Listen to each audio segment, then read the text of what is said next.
বাংলা সাহিত্যকে যে পৃথিবীর কাছে নতুন রূপে পরিচয় করে দিয়েছিলেন তিনি হলো আমাদের বিশ্বকবি রবীন্দ্রনাথ ঠাকুর। আগামী ৮ই মে ২৫শে বৈশাখ সেই বিশ্বকবি রবীন্দ্রনাথ ঠাকুরের জন্মবার্ষিকী। তো আসলে এই উপলক্ষে কুষ্টিয়ার কুঠিবাড়িতে বিশাল আয়োজন চলছে। আমি যদি একটু দেখানোর চেষ্টা করি যে এটি সেই কুঠিবাড়ি যেটি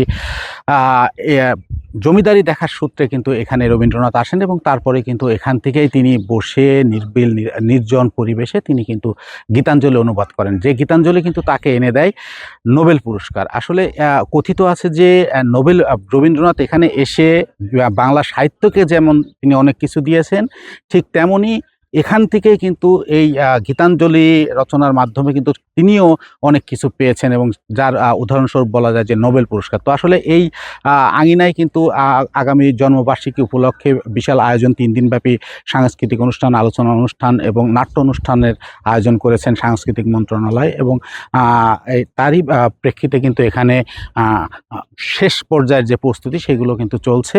ঠাকুরবাড়ির যে মূল জাদুঘর সেটিকে কিন্তু ধুয়ে মুছে নতুন করে পরিষ্কার করা হয়েছে এবং এখানে তার পাশেই যে বড় মাঠ আছে সেই মাঠেই কিন্তু সেই আলোচনা অনুষ্ঠানের যে ব্যবস্থা সেটি রাখা হয়েছে। তো আমরা আসলে যেটা আয়োজকদের সাথে কথা বলে জানতে পেরেছি যে এখানে ব্যাপক নিরাপত্তা ব্যবস্থা এবং এখন কালবৈশাখীর সময়, সেই কালবৈশাখী উপলক্ষেও যাতে কোনো সমস্যার সৃষ্টি না হয় এইসব প্রতিকূল পরিবেশের কথা মাথায় রেখে কিন্তু আয়োজন সম্পন্ন করা হয়েছে। তারা আশা করছেন যে আসলে 3 দিনের এই আয়োজন খুব সুন্দরভাবে শেষ হবে এবং সেই সাথে কবিগুরু রবীন্দ্রনাথের জীবনী সম্পর্কে এখানে আলোচনার পাশাপাশি তার লেখা নাট্য অনুষ্ঠান এবং তার লেখা যে গানগুলো সেটা কিন্তু এই মঞ্চে পরিবেশিত হবে। কুষ্টিয়া থেকে এই ছিল আমার কাছে সর্বশেষ সংবাদ।